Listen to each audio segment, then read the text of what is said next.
Bismillahirrahmanirrahim. Assalamualaikum warahmatullahi wabarakatuh. Waalaikumsalam.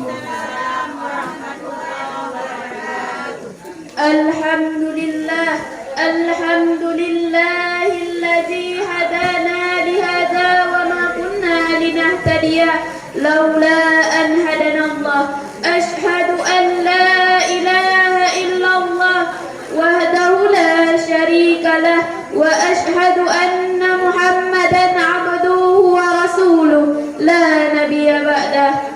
Buat langkah yang pertama dan yang paling utama, marilah sama-sama kita memanjatkan puji dan syukur kehadirat Allah Subhanahu wa Ta'ala, yang mana oleh Allah yang telah menciptakan langit tanpa tiang, bumi tanpa landasan, dan yang mana oleh Allah yang telah menciptakan manusia yang si miskin, si kaya, si cantik, si buruk rupa. Selawat bermahkotakan salam, marilah sama-sama kita oforkan kepada seorang revolusi Islam sedunia yang bertitel dengan titelnya, yang berpangkat dengan pangkatnya, yang lahirnya di tengah-tengah padang Sahara, yang gagahnya melebihi seorang perkasa, yang rela anaknya menjadi yatim, istrinya menjadi janda demi mempertegakkan kalimatul haq, yakni kalimat la ilaha illallah wa Muhammadar Rasulullah. Siapakah beliau? Beliau adalah baginda Nabi besar Muhammad sallallahu alaihi wasallam.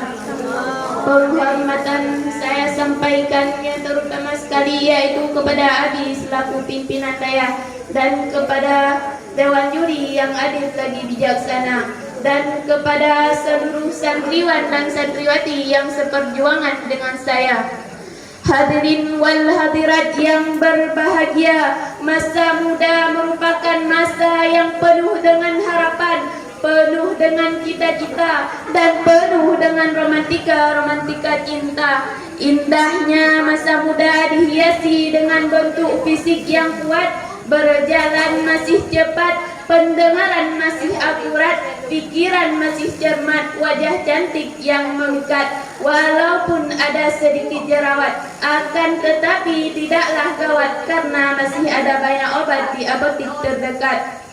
Oleh karena itu, pantas bila para remaja dan pemuda merupakan penentu maju dan mundurnya suatu negara. Sesuai dengan fitrahnya, remaja dan pemuda merupakan tulang punggung bagi suatu negara. Seorang pujangga Mesir yang bernama Syekh Mustafa Al-Walayani lewat sebuah syairnya yang indah pernah berkata, Inna fi yadis subanna amral ummati wa fi aqdamiha hayataha, yang artinya sesungguhnya di tangan pemudalah letaknya suatu umat, dan di kaki mereka lah terdapat kehidupan umat. Mengingat betapa pentingnya remaja dan pemuda sebagai generasi penerus bangsa, maka pada kesempatan kali ini izinkan saya menyampaikan sebuah syarahan yang bertema remaja dan pemuda sebagai generasi penerus bangsa. Firman Allah Subhanahu wa Ta'ala dalam Al-Quran surat An-Nisa ayat 9 yang berbunyi, A'udzu billahi minasy syaithanir rajim. Bismillahirrahmanirrahim. Wa yakhshal ladzina law taraku min khalfihim dzurriyyatan dhi'afan khawfu 'alaihim, yang artinya, dan hendaklah takut kepada Allah orang-orang yang seandainya meninggalkan di belakang mereka anak-anak yang lemah, yang mereka khawatirkan akan kesejahteraan mereka. Hadirin wal hadirat yang berbahagia, Mantan Presiden kita Bapak Profesor Dr. Andes Insinyur B.J. Habibie dalam suatu kesempatan mengatakan bahwa setidaknya ada 5 kelemahan yang harus kita hindari. Yang pertama, lemah harta. Yang kedua, lemah fisik. Yang ketiga, lemah ilmu. Yang keempat, lemah semangat hidup. Dan yang kelima yang paling mengerikan adalah lemahnya akhlak. Hadirin, jika kelima potensi ini melekat pada diri remaja dan pemuda, saya yakin mereka bukan menjadi pelopor pembangunan, melainkan virus bagi pembangunan, penghambat bagi pembangunan, bahkan penghancur bagi pembangunan. Betul hadirin? Betul. Kita sebagai remaja dan pemuda saat ini dan yang akan datang, kita harus memiliki semangat juang yang tinggi serta tanggung jawab yang penuh untuk kelangsungan bangsa negara yang kita cintai. Seseorang mengatakan, "The youth today, the leader is tomorrow." Pemuda hari ini adalah jalan pemimpin yang akan datang. Namun sayang 1000 kali sayang wahai hadirin, pemuda hari ini hanya menganggap dunia ini seluas daun kelor. Kemana-mana maunya naik motor, padahal kerjanya cuma ngelor. Perisnya seperti ayam mengerami telur. Belum lagi yang terlibat dengan narkoba, pergaulan bebas, tawuran, bahkan kebut-kebutan di jalan. Jikalau ini terus terjadi wahai hadirin, kepada siapa kita akan titipkan negara, bangsa, dan agama ini? Padahal sesungguhnya Islam menginginkan ketika penindasan terjadi terhadap suatu masyarakat dan bangsa, pemuda tampil melakukan perlawanan. Dan ketika terjadi pengerusakan terhadap nilai-nilai kehidupan, pemuda tampil memberantasnya.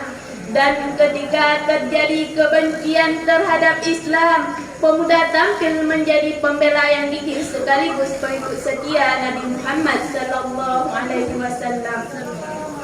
Itulah beberapa karakter pemuda yang terukir indah dalam panasah sejarah umat Islam.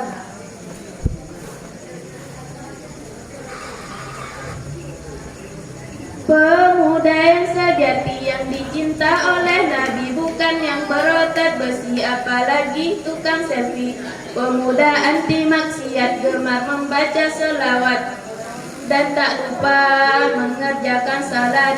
Jadilah engkau pemuda generasi yang berguna, bukan sibuk soal cinta, penampilan banyak gaya. Jadilah pemuda taat agar dirimu selamat di akhirat, bisa berjumpa dengan Nabi Muhammad. Hadirin wal hadirat yang berbahagia, Ashabul Kahfi merupakan simbol pemuda yang beriman dan teguh pendirian, kuat mempertahankan iman. Pemuda-pemuda yang gagah, yang pandai mempertahankan akidah, dan pemuda-pemuda idaman yang pintar membela keyakinan. Bagi mereka lebih baik mati berkalang tanah daripada hidup bercerminkan bangkai. Oleh karena itu, kita sebagai remaja dan pemuda selaku generasi penerus bangsa, mari kita sisingkan lengan baju, kencangkan ikat pinggang, langkahkan kaki untuk bekerja dan beramal untuk kemajuan bangsa yang kita cintai. Dr. Andes Muhammad Al-Askari menjelaskan, setidaknya ada 5 olah yang harus kita kerjakan, yakni olah rasa agar iman melekat, olah rasio agar ilmu meningkat, olah usaha agar ekonomi kuat, dan olah kinerja agar produktivitas meningkat. Hadirin wal hadirat yang berbahagia, dari pidato singkat tadi akhirnya dapat kami simpulkan bahwa remaja dan pemuda sebagai generasi penerus bangsa yang mampu melanjutkan estafet pembangunan ialah remaja yang memiliki iman dan takwa serta pengetahuan yang luas. Demikian yang dapat saya sampaikan. Akhirul kalam. Assalamualaikum warahmatullahi